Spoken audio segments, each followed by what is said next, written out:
Hi, everybody. Welcome to Bethesda Unpatched. This is episode number 4. I am Joe the Wigit, and I am joined by the epic space trucker with the most epic goatee known in the 15 universes, Kilo. Wow, that was actually not half bad. I mean, you obviously pulled it out of your ass, but it was pretty good. Yeah, very clearly. And I'm happy with my goatee. My wife actually bought me for my birthday some beard oil and stuff like that. I've been using it. I finally got a haircut. Luscious. I see that. You got all of them cut too, it looks like, not just the one. Yeah. A haircut. Dad joke. Yep. Come on. I got it. He said, no, we got it. What's up, just wasn't that good. Never is. Well, that's the whole point of a dad joke, right? To make you groan. That's right. Not laugh. That's right. Yeah. Exactly. If you're not making someone groan, you're not doing a dad joke properly. I can talk today. My allergies have been going crazy. Killing it. So if my voice breaks up tonight, I apologize. It's just the two of us tonight. We're going to rock it out old school, going into my Fallout 76 adventures and whatever Mike and a.k.a. Kilo decided to go into. I did see the name Andrasia, though. So I'm interested in that. Yep. Little Starfield, actually a little bit of Dishonored and a little bit of the Evil Within as well. I was kind of over the place a little bit. You did do Evil Within. I remember you talking about doing Dishonored and how excited you were about that. So I'm excited to see what you think about that. I played it one time right after it first came out years ago.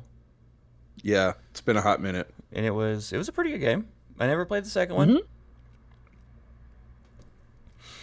I'm gonna get my way through it. There's one, there's two, and there's another one. The name escapes me because, of course, it does. I don't know if it's an expansion or if it's a standalone title that's in between the other two. From what I understand, what I've read, you don't have to play the first one to play the second one. They're actually not. It's not a sequel technically. So, well, then why did they name it Dishonored 2? I don't know. I might have to check out that game one of these days once I get over my addiction with Fallout 76. Fair enough. Yeah, I was thinking, I'm going to go ahead and play Oblivion again this week. I'm going to get into some Doom. Never happened. Nah, it was Fallout 76. Our favorite mistresses always call us back, right, to their loving embrace, right? Because that's what happened with Starfield for me this week. All right, look, I am just over 5 months sober. Go me. I have a harder time putting down Starfield than I ever have beer. Really? I'm just saying. Just saying. I'm not, I don't know if it's like that for everybody. But yeah, I like I said, I tried to get into some other games, but man, I really need to finish Watchtower. I need to. That's what I went back for. Yeah. Watchtower. So right now I have 4 or 5 Bethesda games on my list to do, but I just have not done them. I'm too busy with 76 right now. Yeah. I forgot how good that game is. It looks like you had a lot of fun. I did. Frustrating, but it was a good time. Very frustrating at times. As I'll get into with the ragstag incident. The ragstag incident. Yeah. That sounds like the next Jason Bourne movie. If you count 2-headed mutated deer as a part of that, then sure. Why not? Sure, why not? I was going after him like Jason Bourne after his next target. But I mean, it's as realistic as anything else you see in those movies. True. No hate on Jason Bourne. I actually love the series. It's a good series. As far as Matt Damon being involved, once they kind of veered off that, I lost interest.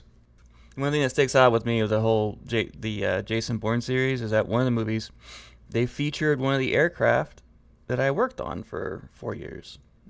The Predator. Oh, really? The Predator drone. Oh, no kidding. And we don't like calling them. If anyone at work called them a drone, we got in trouble. They were UAVs, unmanned aerial vehicles. Oh yeah, that tracks. Yeah, when people think of drones, they think of those 4-propellered little guys that are annoying. No. The Predator is a full-size aircraft that's unmanned. Oh yeah, they're big. Yeah, they're big. When I think of the Predator drone, I think of the A-Team movie. The one that came out a few years ago. Yeah, it's probably more than a few years now. I'm old. Time kind of blurs. But I always remember the scene where they dropped the tank, I think, out of this C-130, and then the Predator drones are coming in, cutting out the parachute and stuff, and yeah, for some reason that always pops in my head. Fair enough. Anyways, yeah, back to Bethesda. I got a little bit of some Fallout lore fun facts I came across today because I was wondering like how the whole bottle caps thing came into play. So I did a little bit of a dive, found a couple of interesting things that I will bring up later. Mm-hmm. And there's one article I found that from CBR that has games I've never heard of it on it but that are Bethesda games, old ones, mind you. But they were basically saying games they feel need a remake. Since the whole like from the early 90s, mid 90s, some of those games. So what was the Terminator? There's another one. There's a few of them that I was not expecting. Yeah. At all. I didn't know they existed, so that was different. Especially their their side scroller shooter, but yeah. Yeah, I didn't even know that was a thing either. Like, what the heck? There's a very obscure little side mission in Starfield where it's going to be our quest of the week. That's apparently very heartbreaking. I have never done it, but we're going to give you the information on how to find it. Oh, okay. Yeah. I'm into it. Never knew this quest existed, so it's going to be pretty cool. Awesome. So we might as well just dive into it. Let's get into some news. We got a lot going on here. Yeah, we can get into some news. So Skyblivion developers visited Bethesda and used that visit to fight the good fight, asking Todd and company to bring back Skyrim-style official modding tutorials. Do you know about this? No. I didn't know they took them away. Yeah, I wasn't aware of that either. So basically what this is that many years ago, Bethesda had a YouTube channel that was dedicated to a tutorial video series specifically for Creation Kit. Yes, I do remember those. The idea of, and apparently that was taken down. There were short how-tos basically narrated by different Bethesda devs that explains how the modding process works. And this was something that the Skyblivion developer, Rebel, brought up in a conversation with Todd Howard and suggested that they bring it back in order to help others with the actual making of the mods and navigating the practicalities of game development. I was really actually hoping I feel like our listener Metal had some issues with his mod this week, and he said in the Discord, he's like, yeah, now I get paid mods now. Like, it is an absolute labyrinth to work themselves through, and some kind of help with the Creation Kit, it could bring us a lot more great content. There's very few help tutorials out there, and most of them are just like fan made from their own experience. So I mean, some of those can be a really big help, but they don't have many official from Bethesda themselves. Yeah, exactly, and that's exactly what the article said. You can find these mods for different Bethesda games. A lot of them by high-profile authors, but nothing like what existed before. No word on whether or not that is actually going to happen, but it was brought up. Now, this next piece, Fallout 3 remaster happening. So Microsoft was in court, I think it was like a year and a half or 2 years ago, and they had to show Bethesda's timeline. I remember what the court case was about. I should look at that more, but they had to show Bethesda's actual release timeline, and in it showed Fallout 3 Remaster right alongside Oblivion Remaster. And since we know Oblivion Remaster came out, it makes sense that this one's on the way. Right. And there's the same insider leak that had sprung Oblivion before it released has also came out and said, yes, Fallout 3 Remaster is on its way. The bad news is we just don't know when. Right. That's the big question. Well, it's part of a bigger question, which has already been confirmed, even though we were expecting it, and that's that Bethesda is going to be at Gamescom. They announced it in both in a tweet and on Blue Sky a few days ago. Gamescom being August 20th. It says 20th to the 24th. It's in Cologne, Germany. For us, it's going to be like the 19th to the 23rd or the 24th because time difference. What do we think we're going to see at Gamescom? That's a big one. I mean, yeah, they tweet out, hey, we're going to be there. Microsoft tweeted out the same thing, Bethesda's going to be there. And I want to be optimistic and want to say, oh yeah, they're going to give us a new trailer for Elder Scrolls 6. They're going to drop the new expansion for Starfield. And they're going to say, oh, by the way, Fallout 3 Remastered is out now. But that's like at the very most optimistic level you could possibly get right now. Yeah. And I would say probably not going to hear anything about Elder Scrolls 6. Probably not. My money, if I was to bet, which I normally don't because my luck's terrible, I would say that they are going to be bringing up Starfield's next expansion. Mm-hmm. Only because they said that they were going to do 2 expansions, one after the other, each year. And we haven't heard anything about it at all this year. So, I mean, that's maybe a hopefully. I'm hoping Forbes is wrong on that one. There's just been so much turbulence within the community regarding a complete lack of communication. Yes. And this is the opportunity to really, really bring it out. So we can hope, but of course we don't know for sure. And I'd be willing to bet something about Fallout 3 Remastered because it's already leaked. So at this point, they just need to lean into it as far as that's concerned. I'll bet anything, though, that I'm 100% sure they're going to bring out the new expansion information for Elder Scrolls Online and probably the next major update for Fallout 76.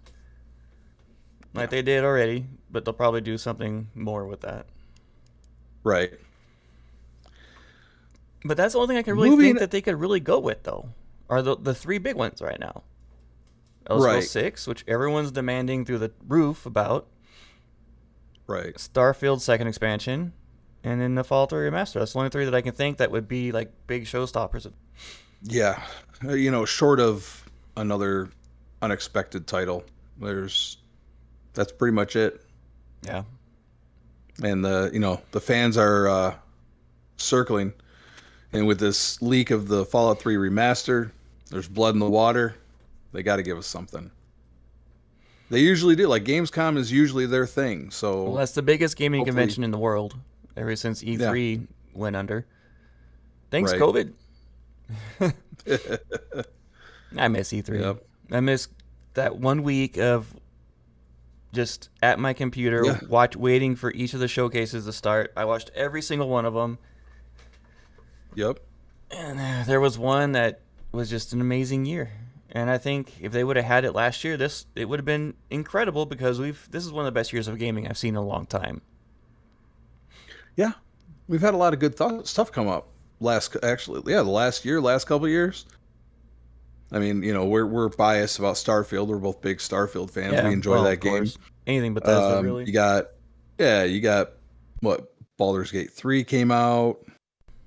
I mean, there's been a lot of big titles. And we got one of my favorite game series of all time as a game coming out actually in a couple months, and that's Borderlands 4. Okay. So that's man. Take up a lot of my time. I'm hoping, though, we get some really, really, really big news. And to me, my ultimate hope is they say, oh, yeah, Elder Scrolls 6 is coming out, and it's coming out in November. Right. Well, yeah. 11/11/25. There's something there, Bethesda. Wasn't that Come Skyrim? on. Skyrim was 11/11/11. Mm-hmm. It's hard to forget that one. Yeah. So, speaking of Skyrim, I want to talk about this because this is definitely. It's got its pluses. I think it's got a lot. There are a lot of concerns. Ambitious Skyrim project could be a slippery slope for future Bethesda games. This is a very rare Game Rant article that I'm sharing because we all know how I feel about Game Rants, quote unquote, game journalism. Journalism is a very, very loosely used word. This particular, exactly. This one brings up some issues. And what this is this article is talking about a mod on Skyrim. It is the design of this mod. It's intended to use artificial intelligence to generate conversations. I'm paraphrasing the hell out of this article.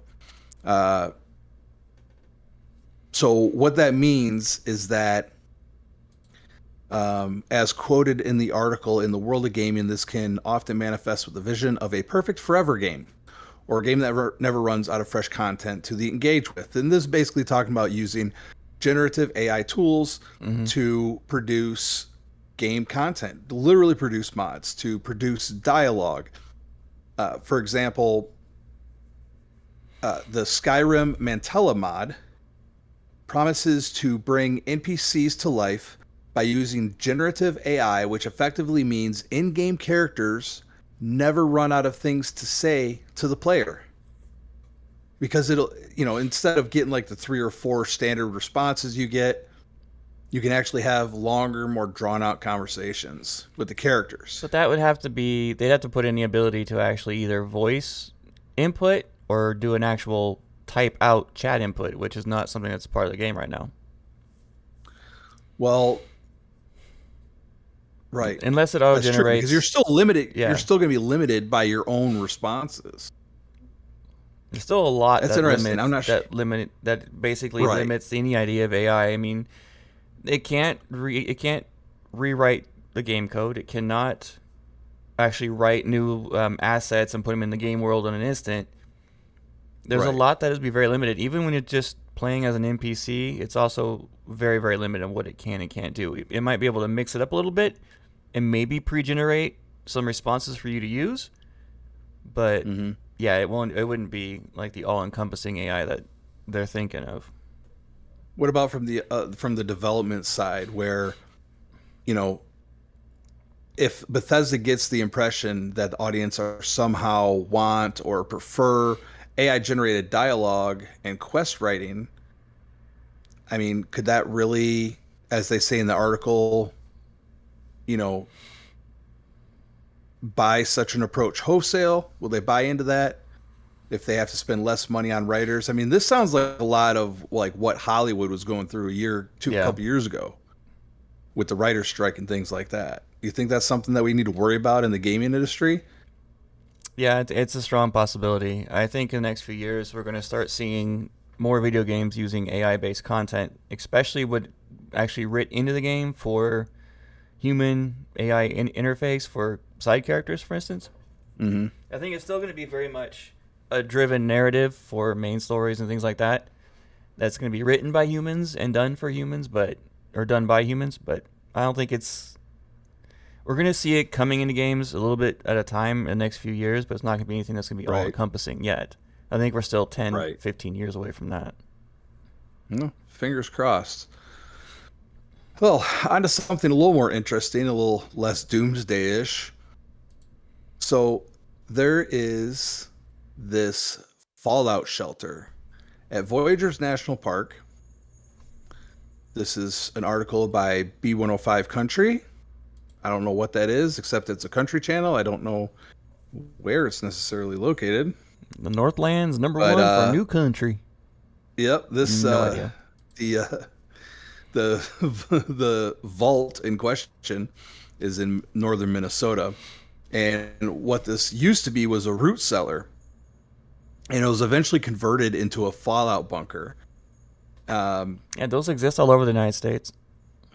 Yep, they do. Yeah, actually, you can walk around downtown Detroit, and I've done it many times. Like, there's an old Catholic cathedral right next to Comerica Park where the Tigers play, and it's a big sign, fallout shelter, bolted to the side of it. Anyways, this old bunker was built for a logging camp in Hoist Bay. It was a really creatively conceived name, because there's a hoist machine that would lift logs out of the water, put them on a train to transport them to a sawmill in Virginia, Minnesota, not the state. And apparently, It closed down, and it was converted during the Cold War into a bunker. But one of the most, and you can go actually see this, you can kind of explore it a little bit. It's not stocked, it's not really in use. But the curious thing is, if you look at the door, it says Fallout Shelter 33. Yeah, I just showed it on this actual camera. So if you're watching this on YouTube, yeah, that's what it looks like. It would have been funny if they painted it blue with yellow highlight. Yes, it would have been funny, but people are calling it Vault 33. And of course, Vault 33 is a vault in the TV series that gets rated. Yeah. Yep. Spoiler for season 1. If you haven't seen it yet, then you deserve a spoiler. Yeah, it's actually a really fantastic scene. Ella Purnell is just fantastic throughout. But yeah, so there you go. Vault 33 is in northern Minnesota, in case you ever want to check it out. And that is your Bethesda news of the week. We both contributed to this one. All right, so yes, we did. Fallout 76, like I've told you, has just been my addiction recently. Fair enough. Really addicted to it when I first played it. And when I first played it, I didn't know anything about Fallout. I played a couple hours of Fallout 4, and that was it. But Fallout 76 was my introduction to the Fallout world, and I got to learn all about like how the different shelters were. Most of them were experiments for different things. There was only a couple control shelters that were legit normal. And I'm pretty sure 76 was one of those test ones. I don't remember the story on that, but And I have Vault 76. Yeah, Vault 76. Yeah, the thing behind Vault 76 is it was one of the first ones. If I remember the lore correctly, it was a control shelter, except it was designed to open before most of the other ones. Right, because the whole thing about that shelter, from what or Vault, is you have to go out and recolonize Appalachia. Mm-hmm. They were expecting there to be nothing there, just a wasteland. Right. Yeah. Lo and behold, there's a lot more than that. Yeah. Well, I there's know. Two-headed deer and there's glowing fish. Yeah, about that. And one thing I find interesting, though, is it makes sense why they did the story that way, because the original design of the game was that there wasn't going to be no NPCs, there wasn't going to be no quests. It was literally going to be go out, harvest, and build your own world and environment. Which was an interesting idea and concept, but clearly it flopped. So they rebuilt it into an actual Fallout game with a whole bunch of story, whole bunch of quests and factions and everything all over this place. And it's the most alive, in quotes, Fallout game I've played, and I haven't played that many. Right. So I have not missed a single day for my daily fishing quest, trying to upgrade my rod and reel and all that good stuff. And I found out that in order to upgrade the actual reel, is what the most important thing on that rod is. I have the Mark 1. I need the 2. There's 2, 3, and 4. 4 is the only one you can maybe catch the legendary fish with 3rd, but the 4th is recommended. And there's 3 fish that are legendary fish that are like the ultimate achievement. I have no prayer to catch one right now. Okay. Yeah, I'm lucky if I catch an uncommon or a rare fish. So I have to do the fishing achievement, and the one that I'm on right now to get the Mark II is I have to catch 3 rare fish while it's raining. You have to and that's difficult to do. Is that just a timing thing, or does it make it more difficult? There's a better chance of getting more rare fish. And I even found out how to get glowing fish even, and how to get a lot of these different ones. Like the 3 legendary fish only can be caught in 3 very specific locations. You can find those online. But the rare fish, for instance, have the highest spawning chance in a nuclear storm. So right after a nuclear blast happened, so you need like full gear, rad storm, in order to be able to go do it. And I don't right now, so it would kill me. Oh, okay. And then when it's raining or snowing. And it's hard to get that timing right. And today, an hour before we recorded, or started to prep to record, it started raining outside my hut. Okay. So, right after I finished my daily quest for the fishing, I jumped over there and started fishing, and I caught my first glower. It was okay. my first glowing fish. I was so excited. Took screenshots, threw it on our Discord. Yeah, people are just probably who've been doing this for a while have been rolling their eyes right now. I've caught hundreds. Well, I don't. Hey, it's all good. I have the Mark 1 reel. Come on. But it was a piranha. An ugly, green, glowing piranha. Right outside my shack in the stream right there. So that's fun. Yeah, it was. So instead of, from what I understand from the captain over by the giant hermit crab with an ass that's a ship. Right. He was saying about if you get glowing fish bits, you'll get something better from them. He likes them more. So I was tempted to turn my fish into glowing fish bits, but nah, I mounted on the wall. It had to be a trophy. My first Look at catch. that. Yep, there it is.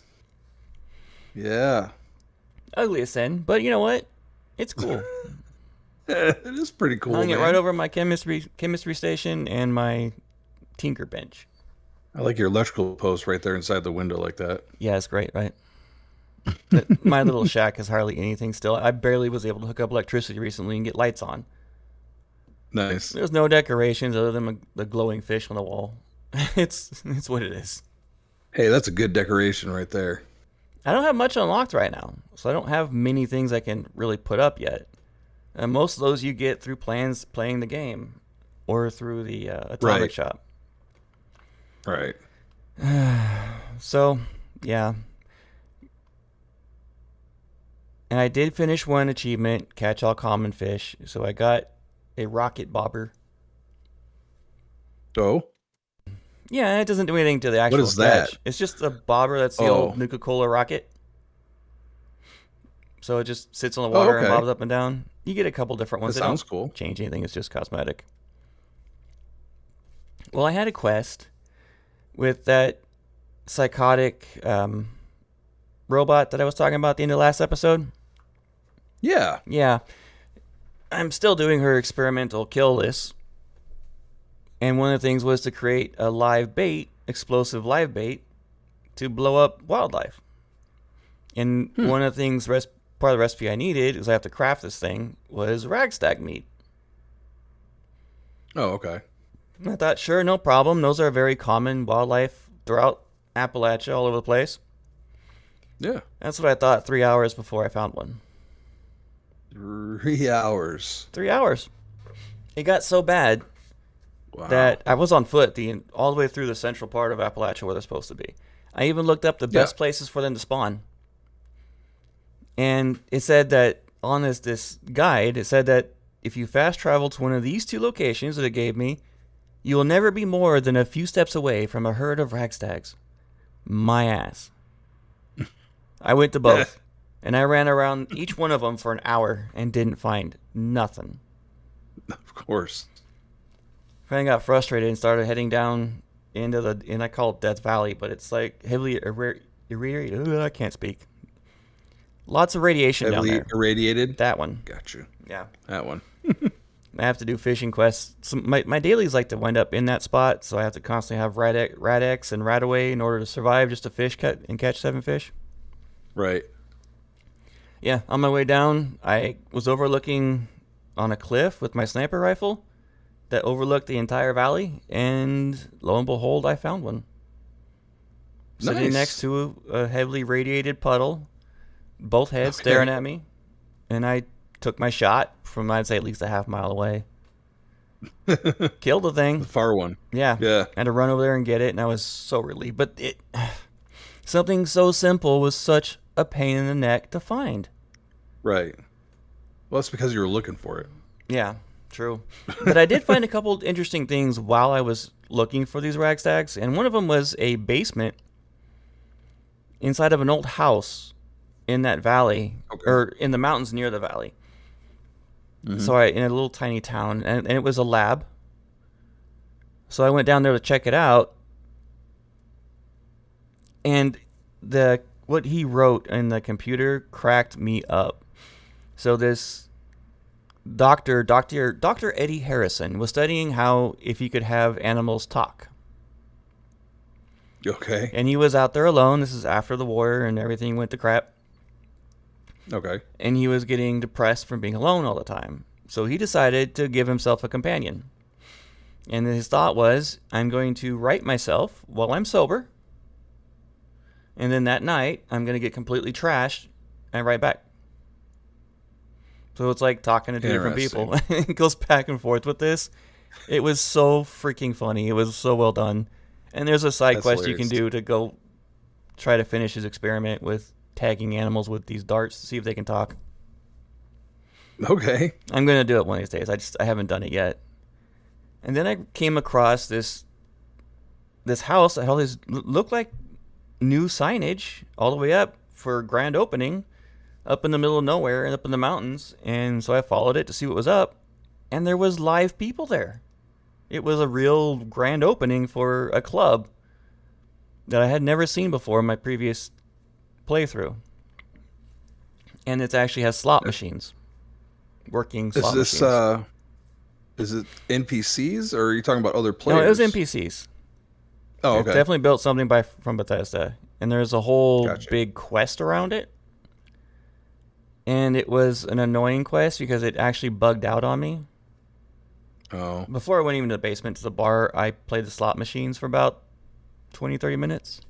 Wound up losing 50 caps. Good investment. Yeah, to me that was not bad. The highest payout I got was 15, and it cost 10 to play each time. Oh, wow. Yeah. So I went down to the Rose Room, which is this grand opening, and they actually had someone on stage singing really bad jazz. And the whole quest started, and the bartender asked me to play bouncer for him. Well, this lady went up and played one of those big horns that really should not be played by itself. Okay. Like a trombone or? Yeah, but bigger. Or tuba? Oh, yeah, it was like a tuba. It was big. And she's in there performing terrible. So a fight breaks out, and they start shooting at me. So I pulled out my 6-shooter and started taking everybody out. And for some reason, the bartender, the NPC, starts shooting at me. Even though I was doing what he said to do. And I got tired of it, so I shot at him. And of course, it doesn't do anything to him because he's a key NPC. Oh, no. Yeah. So I had to start running, booking it out of there. And when I got halfway down the road, I went back and checked, and yet it reset. So I was able to continue the quest. Okay. Yeah, apparently his sisters were strung out on some kind of new drug, devil's blood or something like that. Came out of Atlantic City. So I have to go to Atlantic City. And this is the first time I've seen these quests because this wasn't in the game last time I played. It's two areas you get to go that are new areas outside of Appalachia. So it's like the first expansion to the game. Oh, I think I heard about that. Yeah. The Pit. Yep, the Pit, Pittsburgh. Yeah. Yep, the Pit is an expansion for also Fallout 3. Yeah. There's also an expansion. Is it Fallout 3? Someone's yelling at their radio right now. But yeah, it was it was Pittsburgh. You had to go to Pittsburgh. The Pit. And I did find out that there's new responders. Because when you first get into the game, you join the responders, but they're all dead and gone. Right. So you're the only responder left alive for the most part. Well, they're back. And they took over one of the big houses in the south that used to be just like a robot shopping spree. There's a whole bunch of like bodega shops in the bottom and the basement, and these robots were managing it. That's where I always went to find screws and little things I needed to buy. But they took over the top of it, and they made the house bigger, and places you couldn't get to before are now wide open, and a whole bunch of new dailies, a new faction, and that quest is what got me the quest to go to Pittsburgh, the Pit. Got you. So I'm thinking they added, I just said the name of it, Atlantic City after the Pit. Yeah. Because there's now 2 places you can go. And I got 2 quests to go to Atlantic City now, as well as Pittsburgh. So that's on my list to do. I just haven't had time to do it. You got to go to Atlantic City. I want to hear about this. Yeah, that's my first one going to. I got 2 quests to knock out there, and I'm going to finish this little family feud thing and get the daughter some more drugs, because if she goes off of it, it'll kill her. Oh, jeez. Yeah. And I did this quest with Rose, the psychotic, robot. Oh, the Miss Handy? Yep, Miss Handy. Okay. And the next quest I did after I blew up some wolves with the ragstag meat was I had to go and literally says, make friends with Deathclaw. So I had to go find a Deathclaw and attempt to make friends with it. Yeah. How'd that work out? About as well as you expect. It's a Deathclaw. I went actually in there and got close enough to this thing. Normally I would snipe and be quiet and might live. I ran in there, went up to a alpha freaking Deathclaw in the middle of this cave, and had put the option to try to make friends. And then it started mauling me to death. And I walked out of it with like 5 hit points left, and I killed it. Okay, so you did not make friends with it. No. I've been awesome. No, I want a Deathclaw pet. Heck yeah, man. Yeah, so that reminds me of in Fallout 4, you go to Diamond City. That's like the main settlement of the map, right? Yeah. There is a restaurant there that's run by a Mr. Handy. And one of the dishes that he makes is a Deathclaw omelet. So you have to acquire Deathclaw eggs. Yep. And you have an option. You can either give it to him, I believe. One way or another, you have the option to return the Deathclaw eggs to the nest. And that's the only time I've been within swiping distance of a Deathclaw, and it didn't kill me. It's actually a really, really cool scene. Yeah, it's a cool little quest. You actually have to get a Deathclaw egg pretty early in Fallout 76. Oh, really? Yeah, sneak up and steal it, because you're way too low level to survive an encounter with a Deathclaw at that point. Right. That's funny. First time I did it with my other character, it killed me. It took me 2 or 3 tries to get it. This character, I got lucky, got it, and got out. Right on. Yeah. That's good. So I have fed old boat butt several times so far with the fish bits every time I do my daily, and it's only popped out 3 legendaries. And one was just a power armor, which I got today. And the other 2 are weird legendary melee weapons, like a freaking rolling pin, a 3-star legendary rolling pin. Oh my god, really? That's amazing. All I can get. There's an encounter in New Vegas. I think it's a random encounter, but you get jumped by this group of like old ladies wearing poodle skirts, and they attack you with rolling pins. Nice. Yeah. So I wonder if that's a nod. Probably is. I bet there's several nods to different Fallout games in this game that I just don't know. I'm sure. Yeah. The last thing I did was I got my own fancy golfing digs. I'm sporting the whole golfing polo with the sweater vest and shorts. No, I saw the picture. Yep. And leggings. I'm rocking it out, man. I gave you the Happy Gilmore quote right after you posted that. So if I wore that, I'd have to kick my own ass. Yeah, but hey, it fit. Why not? Hey, it makes you happy, man. More power to you. Yeah, that was my adventures in Fallout 76 this week. That's fun, man. I did a couple of different games. Because I was playing Starfield, like you do. Yeah, of course. And I decided, like, all right, you know what? There's a lot of other Bethesda titles out there. I'm going to try some other ones. So I go into Game Pass. I start going down the list. And I decide to give The Evil Within a shot.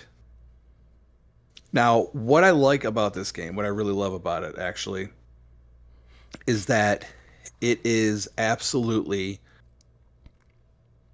old school, late 90s survival horror. It has that same, it came out in 2014, but it has that same feel of the old school, gory survival horror, which I loved. I played the heck out of Resident Evil, the first one, the original. I played the heck out of Silent Hill. All of those games. I loved them. The only one I ever played was Resident Evil 2 and beat it. Okay, yeah. Yep. I played and beat that one too. Resident Evil, the best one for my money. I stopped playing after 6. Best one for my money was Resident Evil Director's Cut. Was the best because it was even gorier. And, yeah, you know me. I'm into that stuff. I'm not into it. It's not your bag.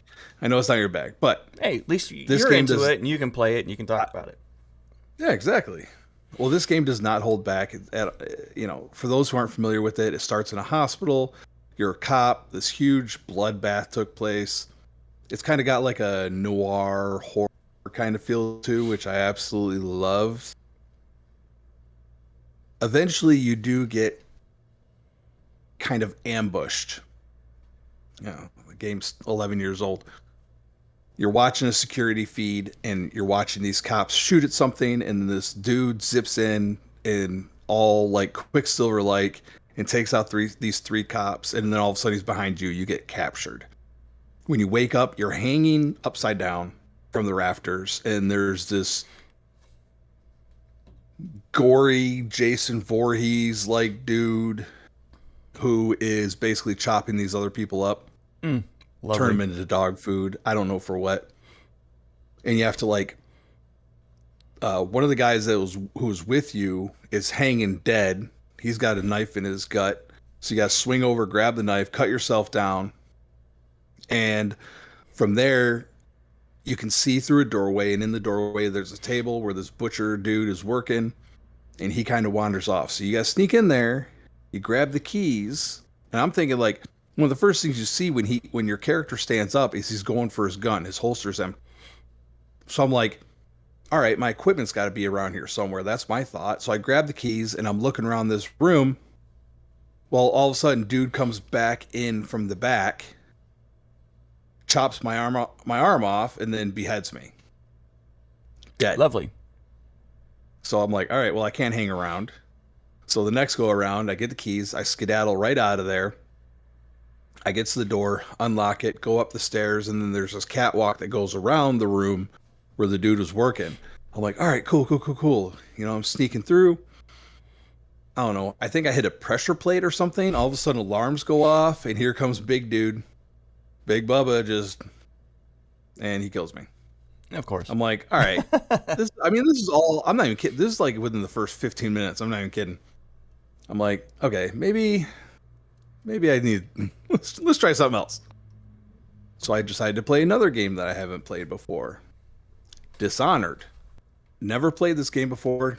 I've slept on it for so long. I've heard so many people talk about how good this game is.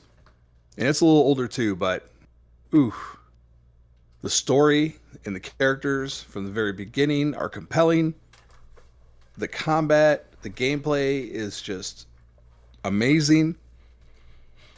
The gameplay is a lot of fun with the whole specials that you can get and things like that, from what I remember. Yeah, absolutely. You got a sword in one hand, you got a gun in the other. That's kind of my jive anyways. Right. And, the kills and the sneaking, it was definitely a blast. I really wish that I had played this earlier. I do plan on playing through all of the games that are on Game Pass because it's a blast. Absolutely. It's like Bethesda's version of Assassin's Creed almost, it feels like. It has a lot of the not Fallout with Big Daddy BioShock feel to it. Yeah. It does have a little bit of BioShock feel. I will tell you, it's the only time in all of my years of gaming I've ever been terrified of rats. Really? Okay? The skeever rat in Skyrim ain't nothing. Most of the time, right? The rats are low level. So you're making your escape from the prison, and you're going through these sewer catacombs or whatever. You come across a body, and all of a sudden, all these little rats come swarming in and start devouring the body right in front of you. So I remember you're like, that. okay. Yep. Yeah, I'm like, well, they're focused on the body. That's probably fine. I'm like, I'm just going to sneak around, and all of a sudden they all start skittering towards me, and you have to basically just, cut them off you. And right. stab them and beat them, and yeah. And every time I saw rats for the rest of that dungeon, I was jumpy. I'm like, okay, I've never had rats scare me. I'm not even scared of rats in real life. I used to have a pet rat in high school. Yeah, I had mice. I had a rat once too. Yeah. So yeah, it's Comic Zone. That was the reason I had a rat. If there's a callback for you guys. Comic Zone. If you've ever played that, you know what I'm talking about. So it was fun. I did take a break, but I also decided that I wanted to finish Watchtower. So back to Starfield, I went. So you were just all over the map.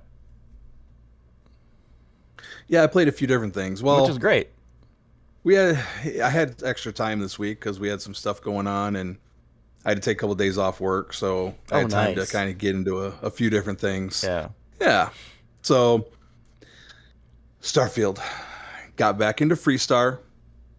And I was playing, and I came across I never pay attention to loading screens, and on our previous show, we've made fun of the loading screens before. Oh yeah, right. And they're tips. Yeah, like sprint makes you go faster, stealth so people don't see you. Like it's just super obvious shit. I came across one that was different. It said that the controls for the Rev 8 can be adjusted in the settings. And I didn't realize that. And it's not like super detailed necessarily. It's mostly just you can pick kind of how the vehicle responds to your controls. Right. You can do it the original Starfield style. You can do it in a way that's kind of like more like some people may be better acquainted with like Halo, the Warthog in Halo. It's just a matter of, right. Instead of the orientation of the vehicle, it's the orientation of the camera that determines how your controller responds. Anyways, that's neither here nor there, because what I saw when I went in there, and maybe I'm behind on some things apparently, because this is something I should have known. I went into the gameplay menu and I scrolled down. I'm looking through all the different options, and sure enough, right there at the bottom, there's a setting for turning on and off flip glitching. Oh, really? Yeah, I didn't know about that either. Remember? Yeah. Last year that was removed from the game, and then they said they put it back in. And I tried to make flip glitching work, and I couldn't figure it out. I was already deep into mods, so I'm like, I can just put a mod on and it can do the same thing. Right. But yeah, sure enough, if you're like me and you didn't know that Switch was in there, its default is off. So if you want to flip glitch without using mods, some of our listeners I know are vanilla when it comes to their shipbuilding. We have some very good builders in our Discord actually that use vanilla. They don't use mods at all. Do some great stuff. So that's in there if you didn't know. Or something new. Someone new joined our Discord today, and they're really good. Kalandari, he's from Starfield Shipyards. He came over from there to check us out. And yeah, we had a whole conversation, because if you scroll a little bit up in the Starfield channel, we're having a whole conversation about the different ships he would build. And I saw one of his ships when he first introduced himself, and I'm like, that ship looks familiar. I'm positive I ripped that ship off at some point. Yeah. And then it turns out, it wasn't until after that I realized he was in this Starfield group, and that he was, one of the members of that group when I was an admin, and I did rip off his design. And you can see if you go into our Discord, the Spirit of Alduin, which is my version of his design, which is pretty badass. That's one of my favorite ships I've ever built. Yeah, it was a fun little conversation today. Mossy even jumped in on it. Mm-hmm. Oh yeah. Yep. Lots of Starfield shipbuilding talk. But I finally, I've been running with the Deadeye as my only real firearm. Oh, that sucks. And my main issue with it is range. Yeah, there's none. And I feel like it's not versatile enough. I mean, I got pretty good, I've churched it up a little bit. So, I mean, it's about the best it's going to be. I think I'm doing like 377 base damage with that. Let me guess. You went back to, what was your favorite one? The Beowulf? The Beowulf. Yep. I went and bought a Beowulf. and juiced her up. It's like me and the hard target. It's my go-to. Mm-hmm. And there's a great, because that was one thing I was complaining about before. You get all these texture packs for the different weapons, like for different colors or skins or whatever. Skins, that's what the word I was looking for. They never included the Beowulf, so I have a mod that is just Beowulf skins. So right now, my Beowulf is in Freestar Collective paint scheme. So it's like brown and black. Looks badass. I love it. It's cool. It does uber damage, and I've been upping my rifleman or my rifle on that one. Very happy with it. And then, of course, again, I'm trying to play Watchtower.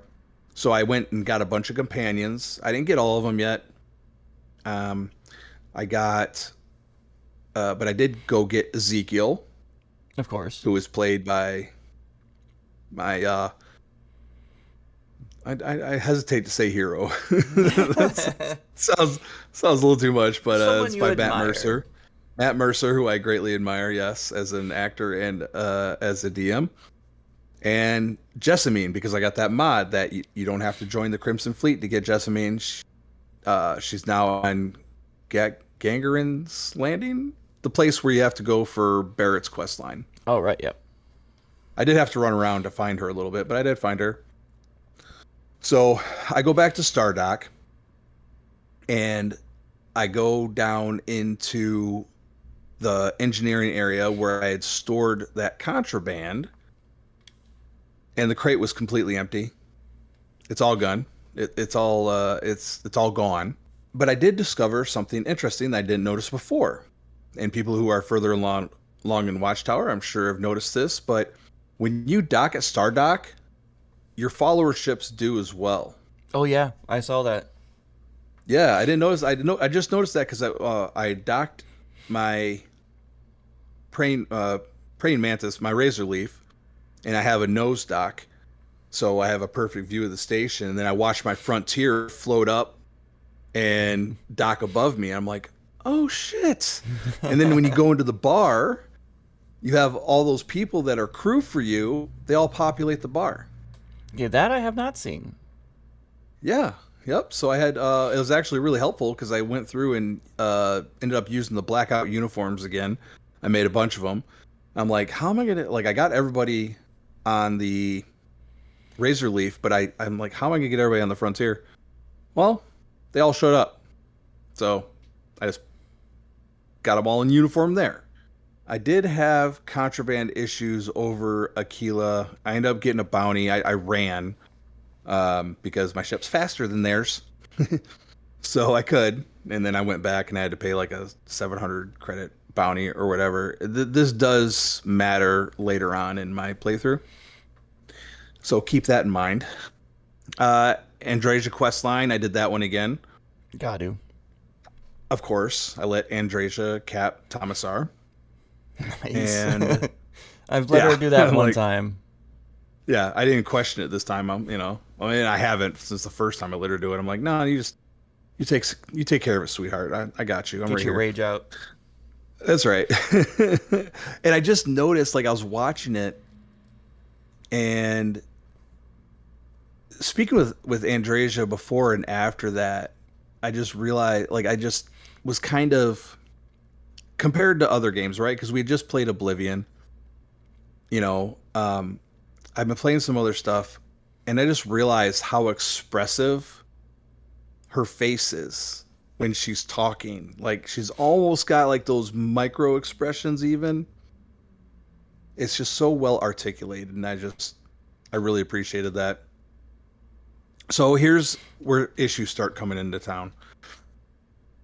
I went to do Watchtower stuff, and I noticed that the systems, that normally when you go into the system, I don't know if this has changed for you or not. I'd be interested to know. Those systems are supposed to have badges in the upper right corner that say whether or not Watchtower is present in the system. Oh, yeah. Okay. I think I've seen that. Okay. I was not seeing that in any of the systems. I wasn't seeing any of the icons for arrays. And the only listening post that I found was one I had already done.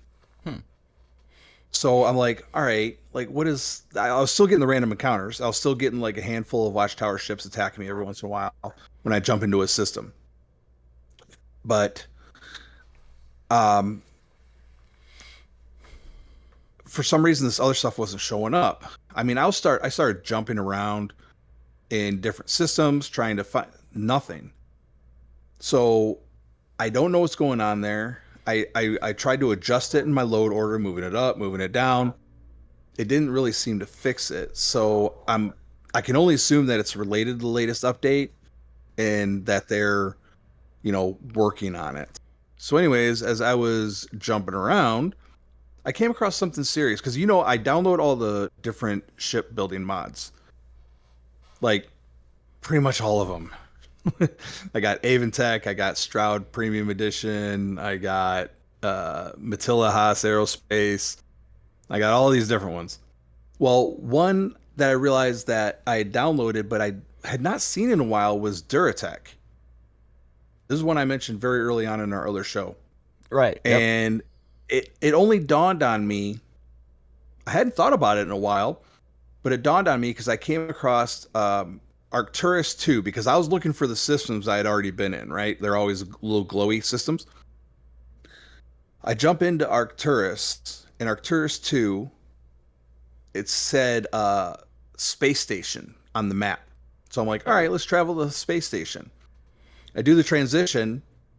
All of a sudden, boom, there's this giant freaking metal sphere like right there. Oh, really? As soon as it opens, it's like right. I mean, I ran into the damn thing. And I'm like, what the hell is this? It's a big giant circle. Like I'd never seen it before.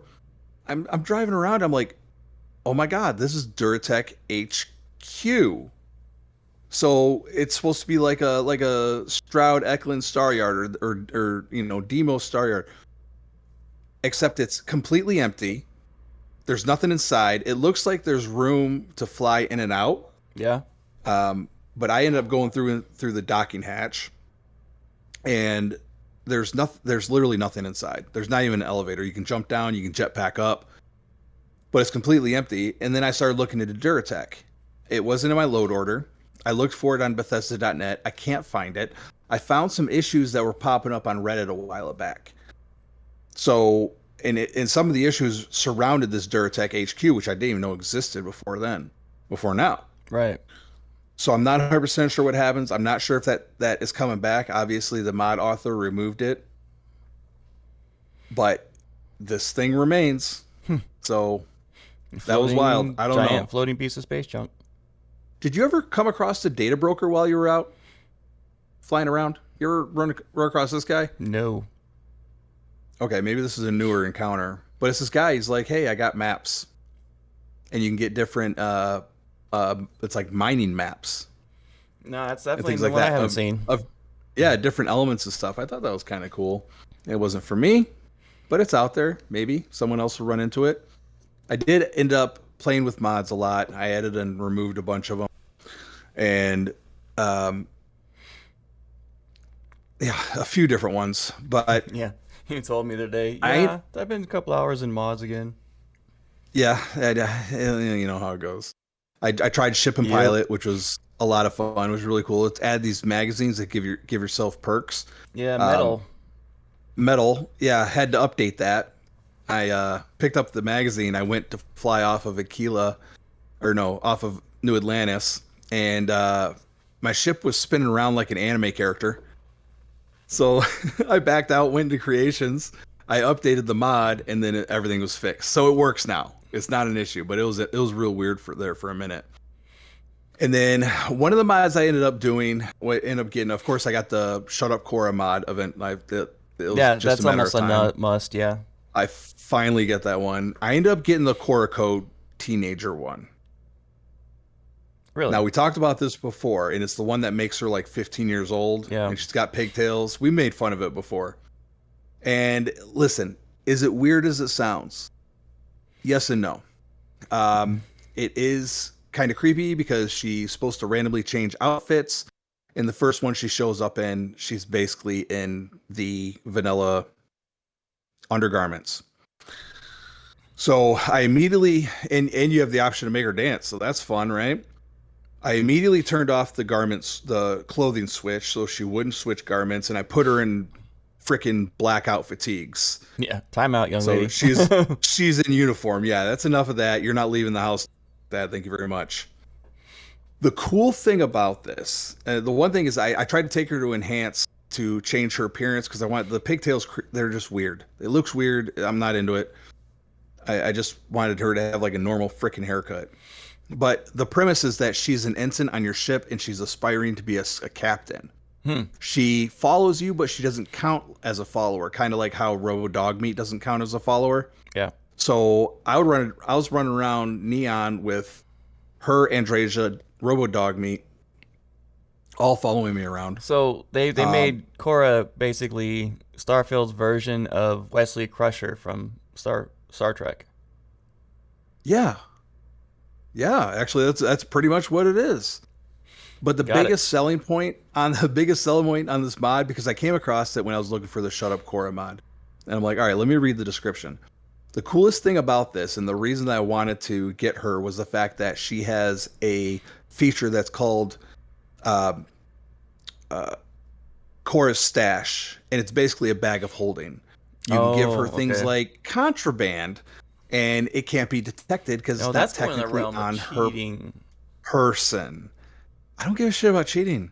And yeah, maybe it's a little weird. I'm using a 15-year-old girl as a mule still in the game. However, I had a valid point for it. And yeah, and she talks less now, so that's fine. That was pretty much my whole playthrough. I did a lot. Yeah, no kidding. Stuff. We're getting low on time, but I still want to get this last bit of things really quick. We got a little bit extra time. Fallout lore fun facts. So it started because I wanted to find out about bottle caps, how they became the currency of the Fallout universe. Sure. In the original Fallout 1, bottle caps were chosen as currency due to their scarcity and and they're very difficult to counterfeit, apparently. Right. I don't know how they'd be difficult to counterfeit. There's no machines to reproduce them. Yeah. Yeah, it'd be a huge pain in the neck to try to do it manually, and it wouldn't look right. Yeah, never mind the fact that they would probably... Anyway. Yeah, I mean, they probably come in giant bags to the distribution center where they're put on the caps. I'm sure there'd be a way to do it if you had access to a Nuka-Cola plant, which appears to be in every game. So I'm just saying. So I figured this out early on that the Fallout universe is a divergence from our universe. Like a certain point in time is where it diverged and it did its own different reality. And it's obvious because it's a couple hundred years in our future, or 100 years in our future, and it looks like 1950s and 1940s. Right. So the Fallout timeline... That's because Go ahead. Oh, I was just going to say, it's the transistor. It's the microchip wasn't invented, therefore technological miniaturization never happened. And they do say it's somewhere between the 1940s and the 1960s-ish. It's somewhere in there is where they never really nail it down. Yeah, they say 1940s, but then I read a Reddit post and went down that rabbit hole, and they were speculating all the way into the 1800s. I mean, that's entirely... Well, yeah, I mean... Yeah, it gets a little muddy. You know, because I dove into this really big back when I got the AR-15 mod in Fallout 4, because I'm like, would there be an AR-15? Would that have been developed? And I decided... Yeah, because it's cool. Why not? Because I could stretch it enough to be like, they could have, because it was made in the 1960s. So yeah. So the whole thing is the big speculation is 1940s, with key differences like the USSR still in existence, and 13 Commonwealth US. Yep, the 13. And there's even bigger differences also, but yes, I don't have time for that. Yeah. There's a ton of inspiration from Blade Runner all throughout Fallout. And Bethesda's very, very vocal about the fact that many of their games have many, many influences throughout popular culture. Oh, absolutely. Yep. And there's a lot. The synths too. There's specifically the rooftop scene from the original Blade Runner. You can find on a rooftop, I believe, in Boston. Nice. Yep. Super mutants and ghouls. Super mutants are a result of a collaboration between the U.S. government And the Master, well, ghouls are formed due to radiation exposure. But the mutants were genetically engineered. Yep. And the FEV program, which was continued by the U.S. government. And interesting now that the TV show is kind of changing how ghouls work in terms of being a normal, regular person walking around and turning into a mindless. Yeah. That is a point of some contention. The Fat Man's Chime, the mini nuke launcher, it's a sound effect after firing the Fat Man mini nuke. It's actually a recording of the lunchroom bell at Bethesda. I did not know that one. Huh. There's a lot of Lovecraftian influences, the Dunwich Building and its counterparts. Oh, yeah. Pikmin's Dunwich Gallery. Building is one of my favorites. Pikmin's Gallery is also amazing. So the Mysterious Stranger, I didn't know about him until Fallout 76, and you can actually have a card you can play, put it on your loadout that will give a Mysterious Stranger that comes and helps you. Mm-hmm. Yeah, the Mysterious Stranger in Fallout 3 in New Vegas is heavily implied to be the father of Lonesome Drifter. Yep. Yeah, There's another character you run into. And he is a character that you run into in New Vegas. And here's something, the last thing I'm going to go into this on this I thought was very cool. Well, there's two things, really. Fallout was initially not intended to be a post-apocalyptic game. Earlier concepts involved time travel and dinosaurs. Wow, that is a departure. Yeah. That is a departure. That's a massive departure. Oh my god. I want dinosaurs. Where's my dinosaurs? So the last thing I want to get into is these games that they were talking about would be great. Well, who did it? CBR. Yeah. The 8 classic Bethesda games that they feel deserve a remake. And the first one is X-Car, Experimental Racing. I didn't know that Bethesda had originally done their own racing game called Delta 5. It was a first-person sci-fi racer, which you piloted virtual crafts through obstacles, field, trenches, things like that. But then Bethesda acquired a studio, MediaTek West, in 1997, who developed the successor called X-Car Experimental Racing. Holy cow! Which I think I remember hearing about X-Car, but I don't think I ever played it. I've never heard of it. I remember hearing. So I actually went on. There's YouTube videos of people playing it. It looks really cool. Number 7, Protector is a forgotten Bethesda shooter. So there's a game called Protector. It was good. It was originally developed for the Atari Jaguar, but then it got canceled because the Jaguar's cells were terrible. Okay, that makes sense why we haven't heard about that one. But Atari fans successfully lobbied for the release of the console's patent rights, and programmer Carl Foran licensed the unreleased game and made it available for release. Protector was finally released in 1999, and even had an expansion pack in 2014. No kidding. Huh. Protector. Yeah, it's like one of those old side-scroller shooters that you find on the Atari, but better graphics. Yeah. Oh, that reminds me.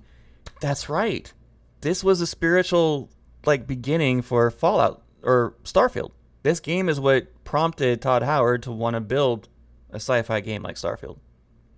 Really? Yeah, I remember reading about that. No kidding. That's awesome. They did the Terminator games. They were licensed for that in the early 90s. Between 1990 and 95. They did 5 of them for DOS. And apparently they were really good. Huh.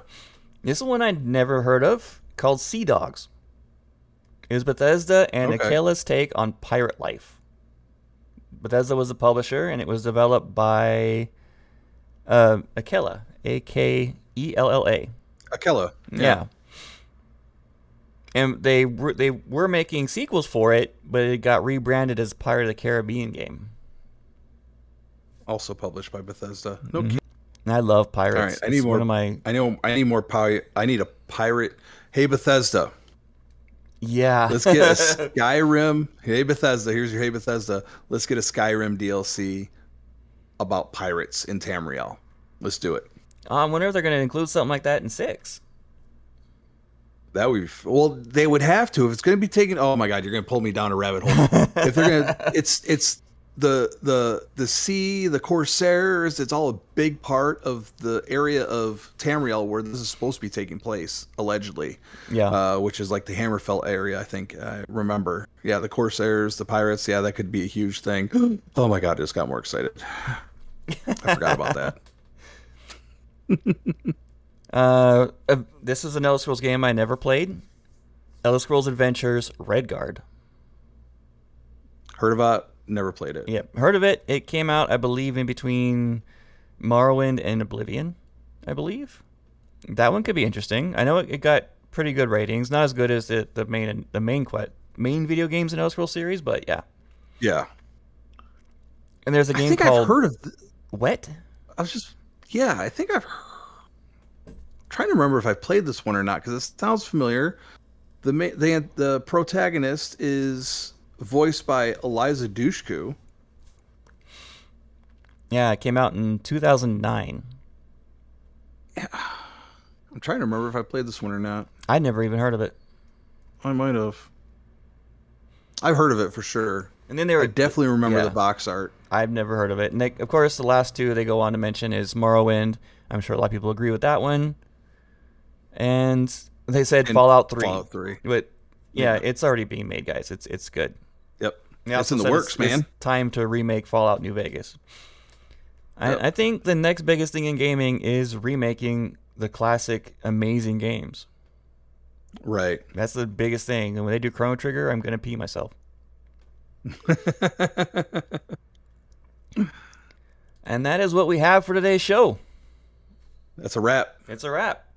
Thank you so much for listening, watching, everybody, and have a fantastic week in the Bethesdaverse.